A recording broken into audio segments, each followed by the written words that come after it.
Patrocínio Prefeitura Municipal de Belém. Na década de 80, Belém teve o terceiro maior carnaval do Brasil e os moradores da cidade permanecem resistindo com relação aos bloquinhos de rua. E para falar como surgiu esse amor pelo carnaval de rua, nós convidamos o professor de História Diego Maia. Diego, o que a gente pode falar sobre o carnaval? Como é que chegou essa história aqui no Brasil e como veio parar em Belém?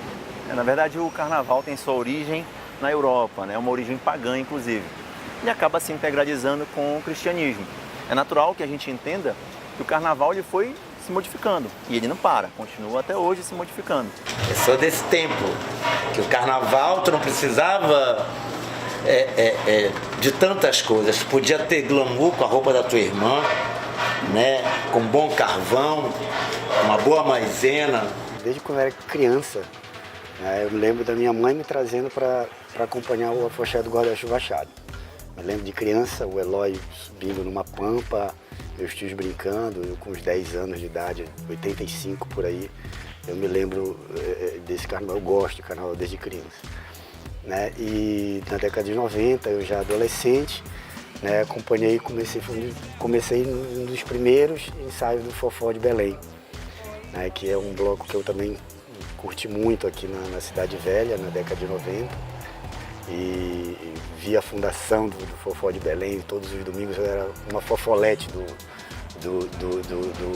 Fofó, do bloco do Eloy. E tenho acompanhado a tradição, a mudança do carnaval, da relação do carnaval, tanto como cidadão de Belém e como morador, né? E a gente, assim, eu posso dizer que como morador eu tenho muito orgulho dessa época, eu tenho uma afetividade muito grande com essa época e gosto muito de viver essa tradição e de continuá-la, né? Na França e na Alemanha é uma festa muito ligada ao setor rural, à zona rural. Brincadeiras, né? Várias brincadeiras privadas, públicas. Um exemplo para você ter uma ideia é em Portugal, o entrudo, né? O entrudo era exatamente o arremesso de líquidos, limões de cheiro, água, algumas pessoas até falam em urina, né? E essa herança vai ser trazida para a nossa Belém. E aí o Alfredo Oliveira, que fez uma grande pesquisa, inclusive médico, fez uma grande pesquisa, e ele vai dividir em 3 momentos esse carnaval, né? O momento do entrudo, o pós-entrudo e a era do samba, né? O entrudo muito mais ali ligado ao século XVII até o século XIX. Esses arremessos, essas brincadeiras que existiam aqui na nossa capital. Inclusive, até é interessante a gente citar que, socialmente falando, isso era muito bem dividido. Isso era muito bem dividido porque existiam os livres e os escravos. Por exemplo, um escravo jamais poderia arremessar líquido num livre. Ele participava? Participava, haviam as brincadeiras deles mesmo, entendeu? Mesmo escravos.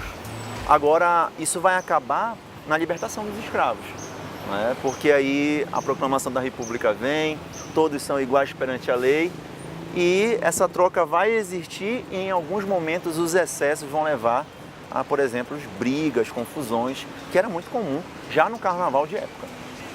Entendi. E por que a gente está aqui na Praça da República? A gente conversou um pouquinho antes e o Diego comentou com a gente que... Vamos andar por aqui?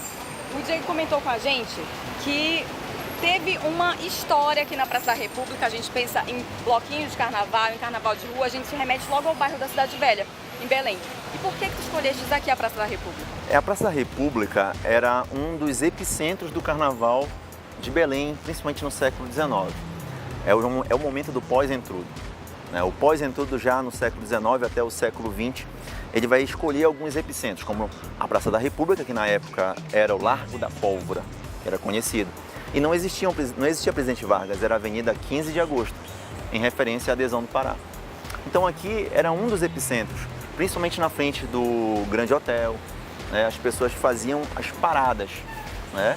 E existiam outros lugares também, como o Bosque Rodrigues Alves, a Praça Brasil, Praça Santa Isabel, o bairro da Condo, que hoje é o bairro da Condo. Existiam esses epicentros do Carnaval de Belém. E aqui era um dos mais famosos. O século XIX é o século do pós-entrudo, como eu já falei, e é o momento que você tem aqui a Corsa. O que é a Corsa? São desfiles que aconteciam na 15 de agosto, de carros, é como se fosse uma carreata. Pronto, é como se fosse uma carreata onde as pessoas se fantasiavam e jogavam confetes, serpentinas, né, nas pessoas que estavam assistindo. Disparavam o lança-perfume, né? Isso era uma das formas. Então você tem uma carreata na 15 de agosto. Mas não só isso.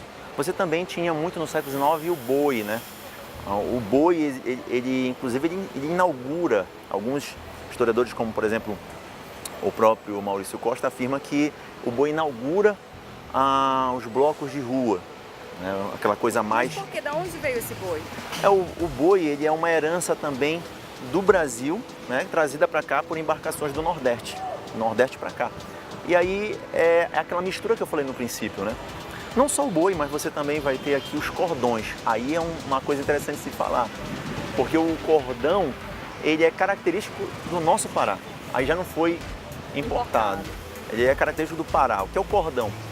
O cordão, ele era, na verdade, blocos, uma espécie de blocos que faziam dramatizações. As pessoas eram fantasiadas, né, e faziam caminhadas, e nessas caminhadas elas faziam ali as suas apresentações com dramatizações, né? O cordão, ele é muito característico nosso, mas não era só o cordão. Você tem o boi, o cordão, você tem também o início dos blocos sujos, né, que eram as pessoas fantasiadas de homens, homens fantasiados de mulheres e mulheres fantasiadas de homens, fantasiados de bebês, de marinheiros. Isso já no século XIX, já era comum. E o ponto de partida era aqui, no Largo da Pólvora. E as pessoas se dirigiam para os seus bairros. Eu morava no Reduto, numa casa antiga, velha e grande, enorme, com quintal enorme, com mangueiras, com tudo. Então as coisas aconteciam todas na minha casa, todas as experiências daquela galera aconteciam por ali. Os primeiros beijos, os primeiros namoros. E a minha mãe, aquela coisa, ela tinha sempre, chegava o carnaval, vamos fazer um bloquinho para colocar. Então os meninos vestem, aí sempre tinha os 3 personagens, uma viúva, uma mulher gostosa, né, e uma morte. Sempre tinha os personagens assim, doidos, que era tipo de carnaval. A minha mãe era uma pessoa que ela curtia as quadras, então assim, é uma coisa que eu sempre falo muito para as pessoas a respeito das quadras, né, que as quadras, a gente perdeu esse sentido da quadra, né? Eu lembro que na época do carnaval, você só tocava músicas de carnaval. Hoje você tem carnaval da música eletrônica, você tem carnaval do axé, você tem carnaval da... Então assim, a gente não cultua. Esse ano o que a gente tem? Como eu te falei, é uma série de conceitos. A gente tem, por exemplo, um bloquinho de crianças, que é o bailinho da Gurupá. A gente, né, os nossos filhos de amigos, de moradores daqui da Cidade Velha, nós fechamos ali uma parte da Gurupá e colocamos as crianças fantasiadas para brincar, né? São nos sábados, são fora dos domingos, que são os dias da programação, então os sábados que a gente tem feito isso de pré-carnaval, né? Porque a gente entende que precisa ter um espaço para as crianças aqui. Ouvindo o carnaval antigo, né? Bota alguns músicos, amigos nossos que vêm, que topam tocar, e incentivar os vários outros blocos. Nós temos, por exemplo, o Bloco da Sereia, que é um bloco que a gente faz ali na esquina da Gurupá com a Rodrigues dos Santos, né? E que é também um bloco só de moradores, né?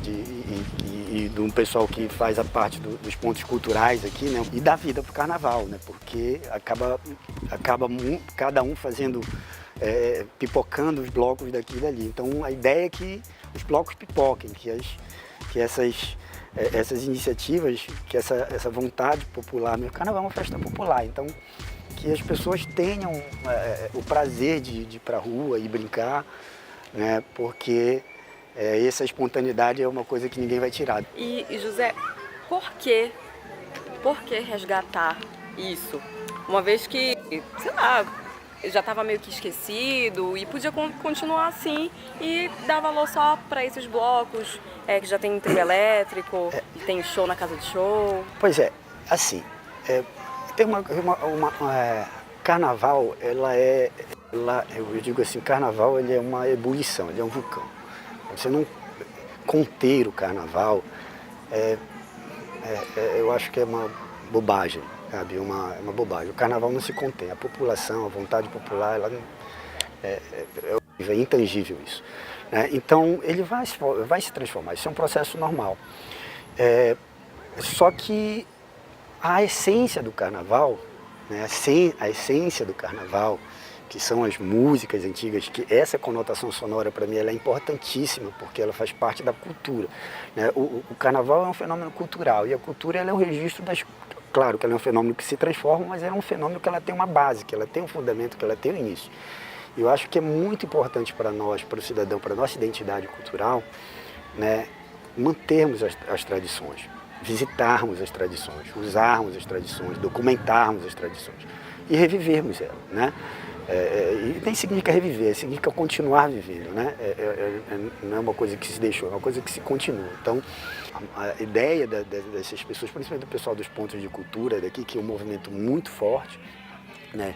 É uma ideia de identidade cultural com esse tipo de carnaval. E isso nos remete a essa fórmula antiga, que era da espontaneidade, que as pessoas iam para as ruas, né, com suas fantasias. A gente, por exemplo, incentiva a fantasia ao invés do uniforme, do abadá, né? A fantasia é uma coisa fantástica, né? Por exemplo, eu todo ano fico planejando qual vai ser a fantasia do ano. Então, você tem assim uma grande diversidade aqui do bloco de rua na nossa Belém. Aí muitas pessoas perguntam, inclusive, assim, mas e o samba? Como é que ele vai se integrar à música, né?